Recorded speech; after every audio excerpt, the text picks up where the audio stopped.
It's HPR, member-supported Hawaii Public Radio, and All Things Considered. I'm Dave Lawrence, and thrilled to have our next guest joining us here on Road Stories. You can find all the interviews we get to do at hawaiipublicradio.org/Road Stories. This is a cat who has been with us so many times. I'm thinking it's been a decade of doing these appearances, an annual thing. Bill Maher, TV host, comedian, so much more. Friday, December 30th, Castle Theater at the MAC. Saturday, December 31st, Waikiki show. And he should be on the line right now. Hello, Dave. Brother Bill. How you doing? Doing good, man. Thanks for asking. How you doing? Well, it's freezing and gray here, so I can't wait to get to Hawaii is how I am.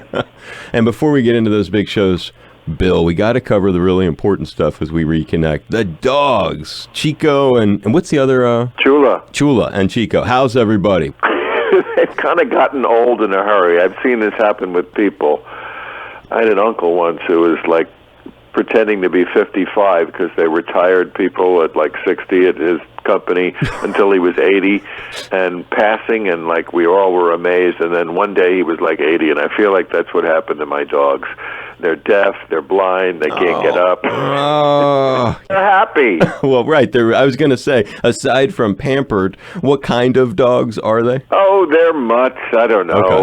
One right. looks like a German Shepherd, but it's not fully because she's way too small. The other one, I don't know, he kind of looks like a big Chihuahua, but he's definitely somebody who's, I feel like if he was a person, he would have done 2 terms in prison. He's that kind of dog. Definitely was in the yard. I don't know what happened with these dogs. I know that they don't come to the islands, but do they go to the babysitter, or does the babysitter come to them when you come here? Oh, no, the babysitter comes to them. Okay. The Catalina Island, don't you have a place there? You know, I do have a little pied-à-terre in Catalina. Yes, I feel like there might be disaster that befalls the state of California, whether it be weather, fires, Kim Jong-un could fire a nuclear weapon. I felt like it was a good idea to have a little getaway place, and so I have a little boat and a little pad there in case I have to bug out. An earthquake, you know, they do expect the big one within the next 5 or 10 years.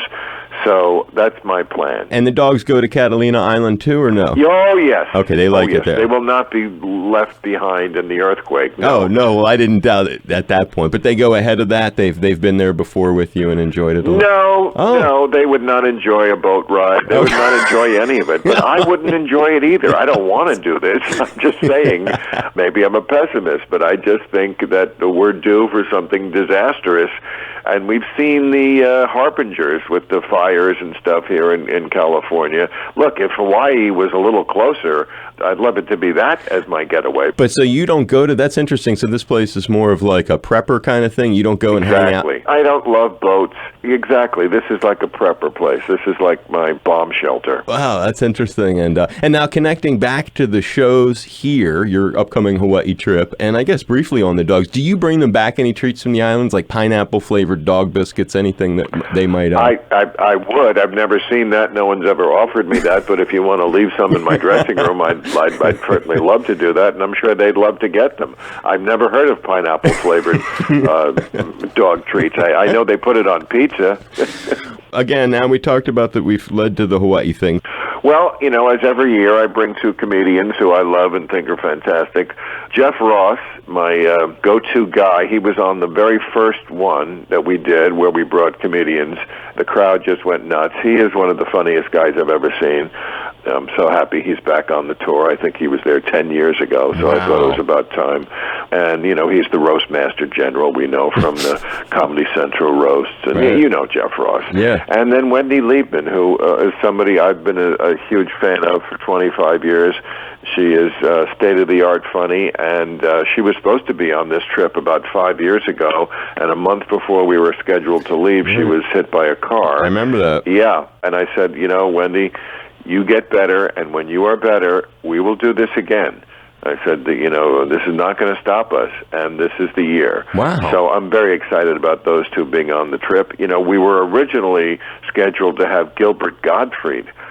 Jeff Ross, who was a great friend of Gilbert and spoke at his memorial, Jeff is really a fill-in this year for Gilbert because Gilbert was supposed to be on the trip, and then he really screwed things up by dying on me. It's a little bit of a bittersweet thing for me because I was so much in love with Gilbert Gottfried and what he does and what he's always done and how much of a funny guy and a great guy he was. And, I remember bringing him on stage in the 1980s at Catch a Rising Star when I was the MC and we were all just starting out. It was going to be such a great reunion, such a chance to spend, I love this trip not only because of the island and its people and how wonderful they've been to us, but because I get a chance to spend time with people I don't normally get to spend that kind of time with, and especially people who I've known for all these years and are such good, deep friends. So I will be thinking of Gilbert Gottfried every day when I'm there, I'm sure. But we're going to have a great time, and life has to go on. That's a great note there. And I love that as you were kind of like, I could see you thinking back to those memories about we only have a minute or so left with you. Is there a good story with Gilbert from way back when that's a funny one, makes you laugh, and a great way to remember him? Well, I just remember Gilbert and I always sitting in the back of the room at Catch a Rising Star, and we would watch the comics. And, of course, we'd seen their acts a million times because those were the days when we were there every night. We just lived at that club. We would just sit in the back of the room and literalize to each other everybody's act. In other words, jokes are, of course, lies. They're not really true. When you say, my wife is so fat, when she sits around the house, she sits around the house. I mean, it's a joke. And we would sit back there and go, oh, wow, she must be very overweight. And it was just the kind of thing that comics do to each other to make each other giggle. And that's the kind of thing I remember about Gilbert.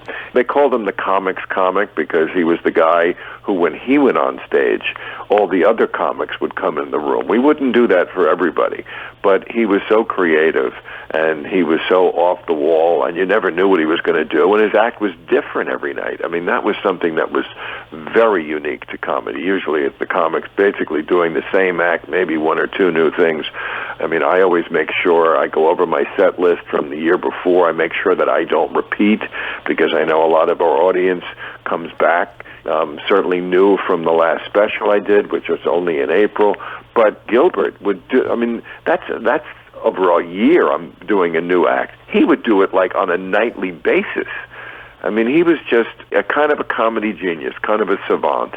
But, Jeff Ross is very much the same way. He does an improv thing with the audience where he brings up like 10 people from the audience.